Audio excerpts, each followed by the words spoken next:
Hey everybody, this is Zachary Jeans. Let's keep walking through this Bible. So today is day 251, and as you can tell, I'm a Trailblazers fan, Rip City. We are getting close to the start of training camp, and I'm a little bit stoked about that. Team's going to look totally different. Dame's probably on his way out of town. It almost is certain at this point, but yeah, for those of you that don't follow NBA basketball, none of this means anything. But yeah, pretty stoked. It's getting close.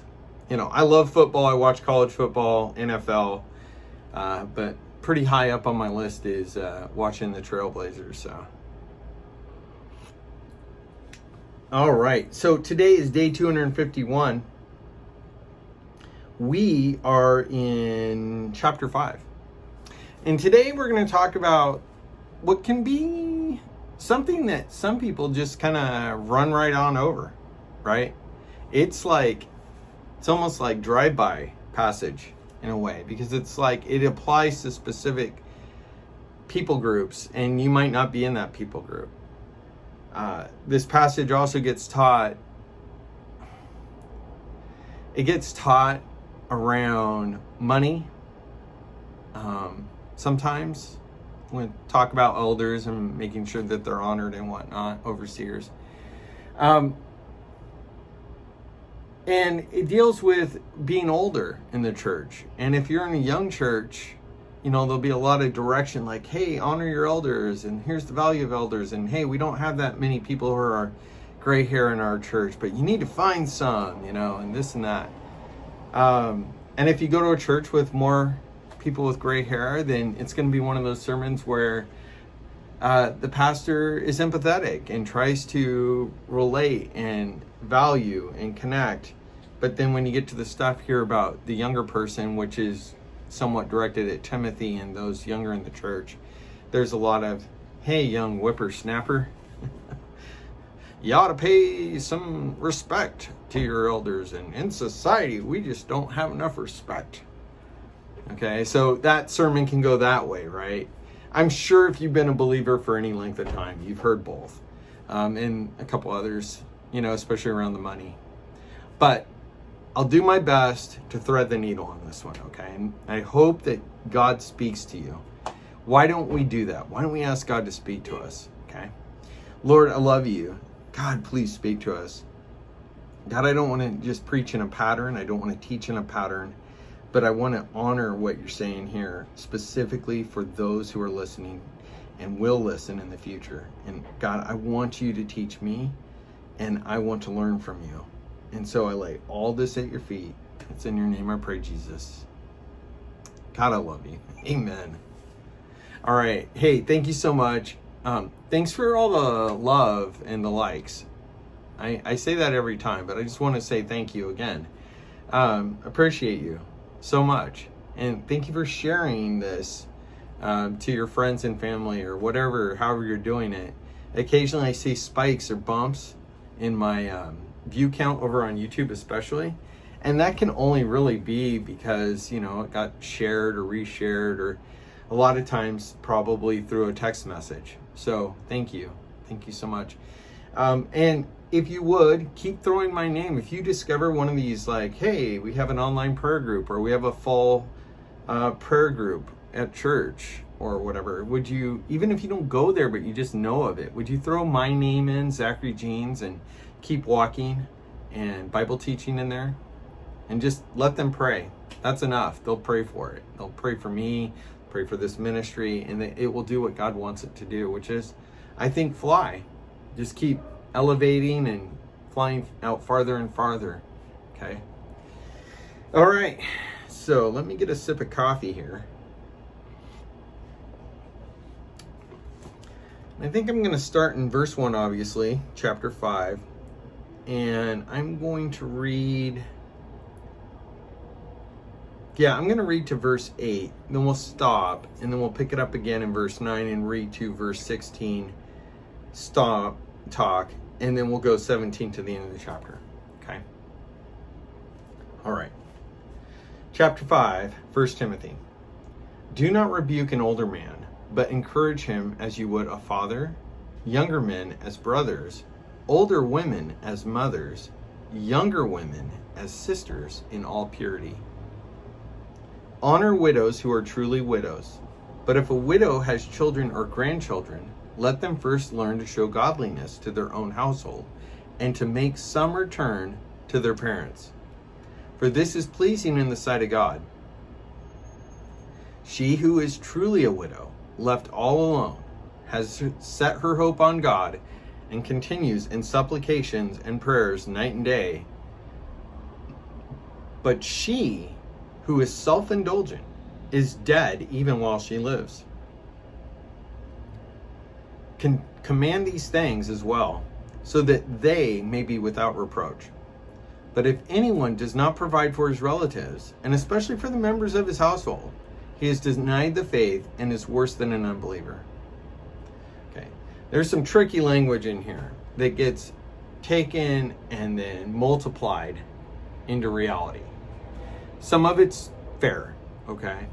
The straightforward reading here is that Paul is talking to Timothy about how he, a young man, empowered by Paul and the church to be a leader, how he should relate to other people, okay?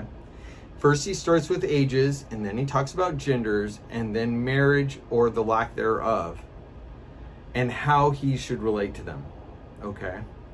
So first and foremost, this isn't, and it's really hard for us not to do this, this is to a young church leader, a young man who's leading the church. So you got to put on that lens, and you got to look at this passage through his eyes. This is Paul instructing him. So if you read this that way, he's like, hey, Timothy, I know you're a young buck, and I just told you to exhort people. It means kind of like tell them what's up.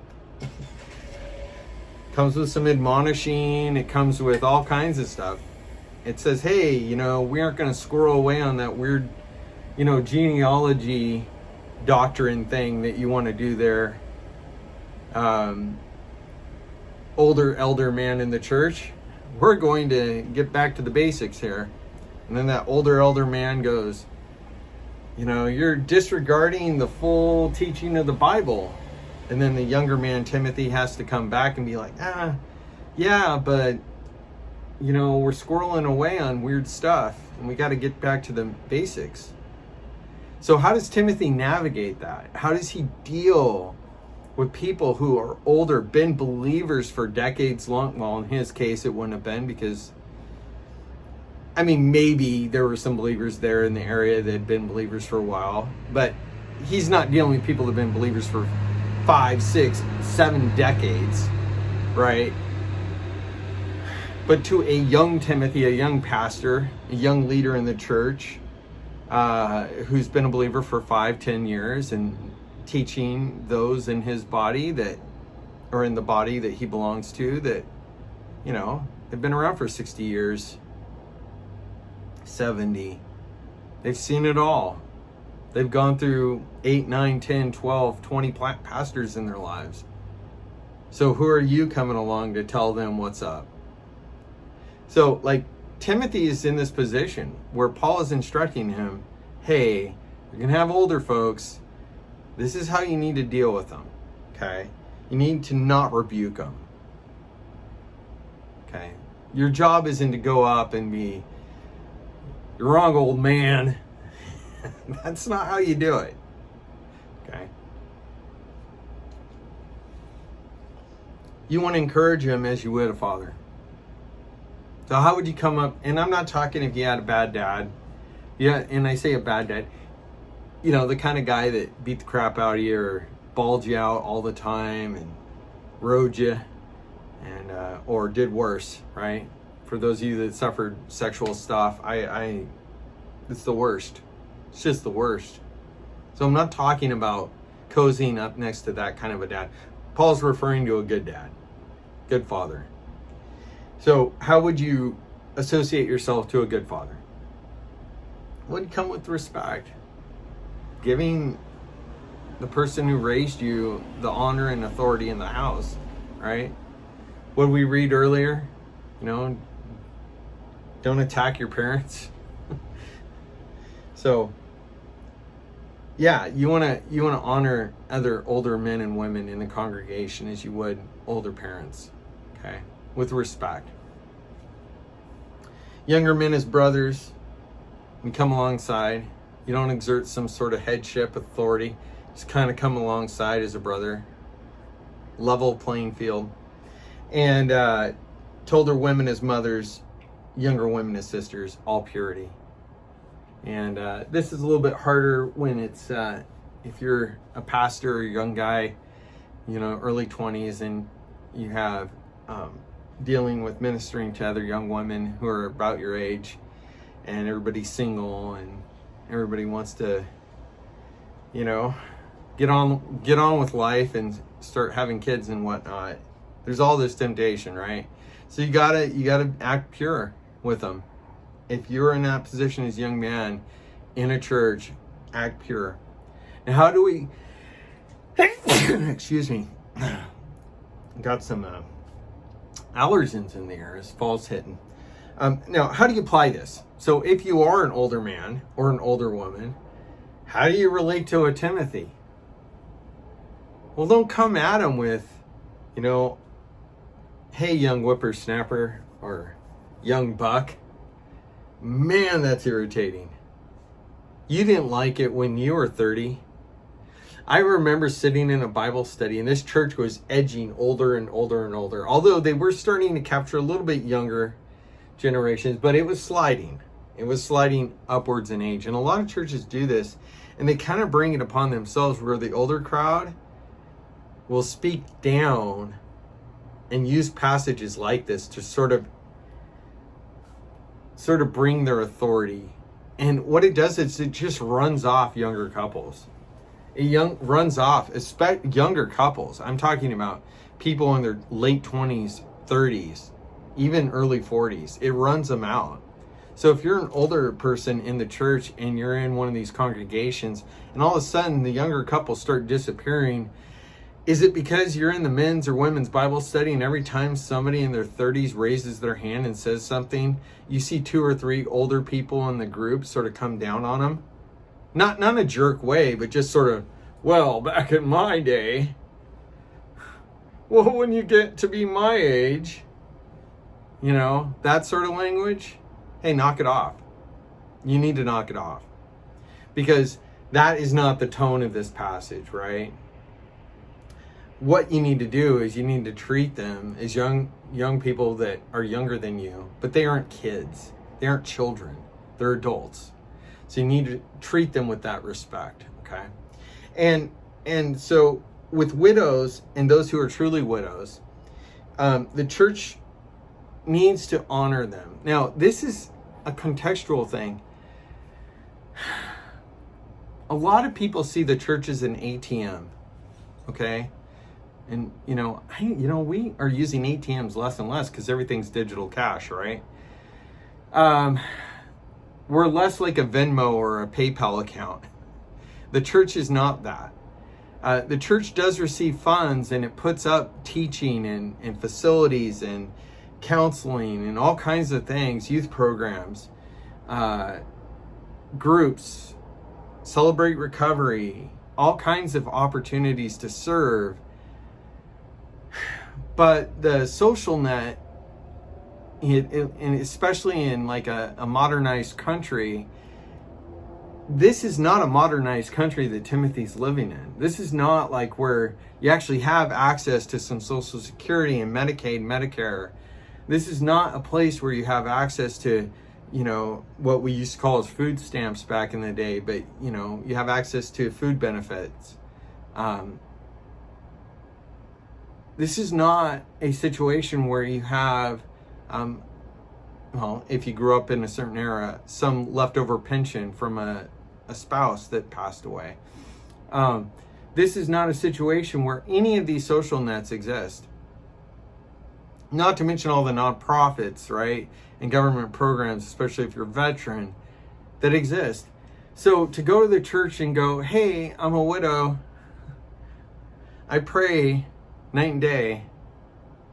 I need some help.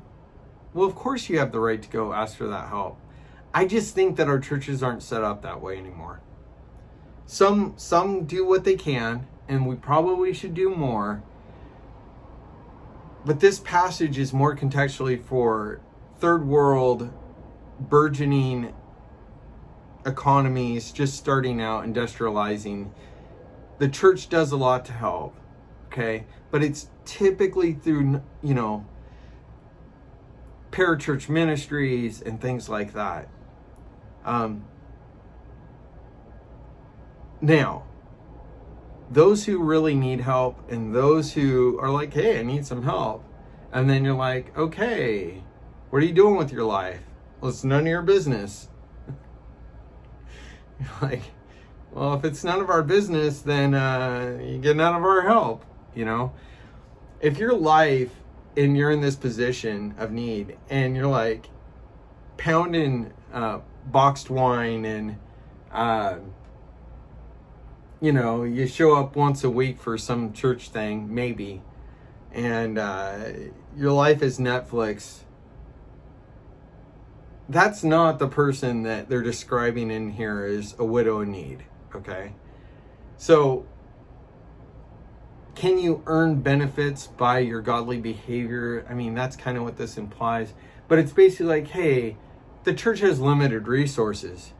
Timothy, you got to put them where it counts. And if you got somebody who's literally like a, Euodia or a Syntyche, as he's described in past places, or imagine Aquila dying and her not having anyone left in her life, and Aquila's gone, and Priscilla spent her life serving the church. Well, of course, take care of Priscilla. But if you got somebody going down to the vomitorium, right, and stamping Jesus on their life, in some Roman province, probably not a good one to throw the cash of the church at. Cash in the church is limited. And for those who are just listening to this and are thinking, oh, there's so much money in the church, look at the big, beautiful building and, all the lights and the guitars. And there's, even in big churches, there's not the kind of money you think. Okay. So, the church can do a little bit, but it can't do everything. And I think this verse here is really important. But if anyone doesn't provide for his relatives, and especially for the members of his household, he's denied the faith and is worse than an unbeliever. This verse can get stretched out way too far. Okay? What's the context? The context is a widow in need. Because the widow literally does not have any other family in their life. So Timothy, does that widow have family in their life? Okay, well, talk to them. See if that they'll help out and let them know they have an obligation to their family. Right? Okay. So, let a widow be enrolled if she's not less than 60 years of age, having been the wife of one husband, having a reputation for good works. She's brought up children, has shown hospitality, washed the feet of the saints, has cared for the afflicted, has devoted herself to good work, but refused to enroll younger widows, for when their passions draw them away from Christ, they desire to marry, so incur condemnation for having abandoned their former faith. Besides that, they learn to be idlers, going about from house to house, not only gossips, but busybodies, saying what they shouldn't. So I'd have younger widows marry, bear children, manage their households, give the adversary no occasion for slander, for some have already strayed after Satan. If any believing woman has relatives who are widows, let her care for them. Let the church not be burdened so that it may care for those who are truly widows. This is the whole context. And this is where this passage can get extrapolated out and you can get loafing. There's a Homestar Runner is a internet cartoon from, gosh, it's over 20 years old now. But it's floated around, maybe you've seen it. But there's this one where it's like no loafing. This reference is for probably like 2 people that are watching this. But the idea is, look, no loafing. No loafing around. your life once, if you lose your husband and you're in your 20s and you're like, oh, I don't have anybody, I need help. And Paul's like, I've seen this go sideways way too many times. I think you should probably be willing to be married again. You got a whole life ahead of you. And if you're just idle and you're hanging out, talking shop and spreading talk about, this person and that person, and who's the new young Timothy pastor seen, and I heard he went over to so-and-so's for dinner. Like all this gossip.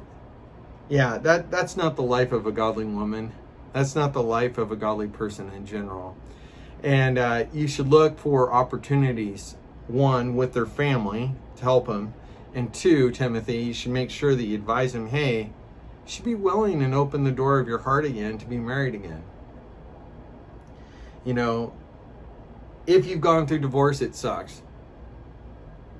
It absolutely sucks. But that doesn't mean that your life's over. It doesn't mean that you can't marry again. I know there's some conflicting ideas and concepts here between Paul and Jesus about marrying and not marrying and this and that. But I think the general rule of thumb is it's better to walk in the Lord in a new marriage, in a good, healthy situation, raising some kids and, loving God and doing that, than just sort of hanging out on the church's dime, talking shop, right? Spilling tea. Let the elders who rule well be considered worthy of double honor, especially those who labor in preaching and teaching. For the scripture says, you shall not muzzle an ox when it treads out the grain. And the laborer deserves his wages. Do not admit a charge against an elder except on the evidence of 2 or 3 witnesses. As for those who persist in sin, rebuke them in the presence of all, so that the rest may stand in fear. In the presence of God and of Christ Jesus and of the elect angels, I charge you to keep these rules without prejudging, doing nothing from partiality. Don't prejudge it. Do not be hasty in laying hands, nor take part in the sins of others. Keep yourself pure. No longer drink only water, but use a little wine for the sake of your stomach and your frequent ailments. The sins of some men are conspicuous, plain and obvious, going before them to judgment. But the sins of others appear later. They're hidden. Pretty good at hiding stuff. So also good works are conspicuous, and even those that are not cannot remain hidden. Ultimately, God will see everything. And even in this life, down the road, stuff will come out, right? Good word here. And this is all I'll say about money and eldership. Don't feel guilty about paying your pastor is something that is more than just enough to put food on the table. The last thing you want is your church secretary or, your pastor or, youth pastor or whatever worrying about can I get the air conditioner fixed on the car, and them wrestling with God's Spirit. Oh Lord, I don't deserve air conditioning in my car. Who am I to ask the church to pay me enough money so that, for the 5 months that I live in blazing hot Arizona, I can have air conditioning? Because who am I? Don't put your pastor through that crap. It's ridiculous. This is 21st century. Okay? Look, I get it. If you're in a poor church and your pastor is rolling up in a brand new Mercedes, okay, we got issues. Maybe we need to talk to Pastor Tim and ask him to tone it down a bit, okay? I'm not talking about grifting on your congregation. I'm not talking about providing, your pastor, a 16-room mansion in Florida and, a beach house in Costa Rica and, whatever. Make up your combo of things.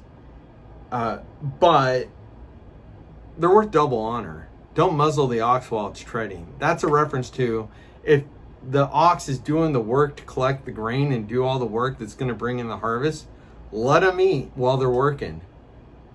They'll probably eat after they're done working too, right? So take care of your pastors, take care of your church, right? Take care of the people doing the work. And if you're in a leadership role, I would encourage you to not make every single person that comes up in the ministry live hand to mouth working 80 hours a week for you and then have to do 25 hours on DoorDash just so that their kids can go to the school where your kids get free tuition. And I'm not speaking about anyone specifically here, but that stuff happens all the time, okay? So if you're telling some young buck, hey, get your master's degree, get your MDiv, which is, by the way, Master's of Divinity is 4 years. A real true Master's of Divinity is 4 years. Most master degrees are 2 years, year and a half, okay, of work. A Master of Divinity, you're asking somebody to pay at minimum $450 a credit right now, probably $600 a credit, maybe $750, depending on the school. Could be more if they go to a really nice seminary. You're asking them to do that for 4 years while they're making essentially something akin to a few dollars more than minimum wage, working and not even getting paid for all the hours they do at the church, right? And then have to go do all their studies, be a good dad, be a good young dad, because they're probably young, have a wife that doesn't be like, oh my gosh, how are we going to do this, honey? You know, I'm working full time down at the whatever, you know, and raising our kids and homeschooling them. And, you know, you're serving at the church, and we're a part of the couples group, and we're in pastoral training, and you're going to your Master's of Divinity program, and we're $145,000 in debt, and we're told that we have to buy a home, and 5 years from now, they've walked away, or they stressed out and the enemy took advantage of them. Be good to your people who are doing hard work. It takes a lot of guts to talk and share the gospel, okay? So, God bless you. Keep walking. Take care of the widows in the church if you can. At bare minimum, your church should just have it buttoned up to like, oh, you need help. Okay, cool. Let's walk you through every single process and available program that's out there. Not, well, here's some brochures, call this number. You should have people, if you're not providing that care, have people that are trained up to, you know, walk them through that process of signing up for their Medicare, Medicaid, getting into a VA home program, getting an inside, you know, line to some housing program or something. You should have that, right? You don't necessarily have the money to take care of widows, but you could do that. And if you're young and you're in the church and you're having to talk to older folks, do it with respect. Don't be a jerk. And if you're older, don't give them the whole, hey, young feller. Don't do that to them. You're going to see your church get really old really fast. And then you're going to be going, where'd all the young people go? All right? All right, say, hey, day 252 tomorrow. Okay, we're finishing up Timothy, chapter 6. God bless you. Keep walking. Bye-bye.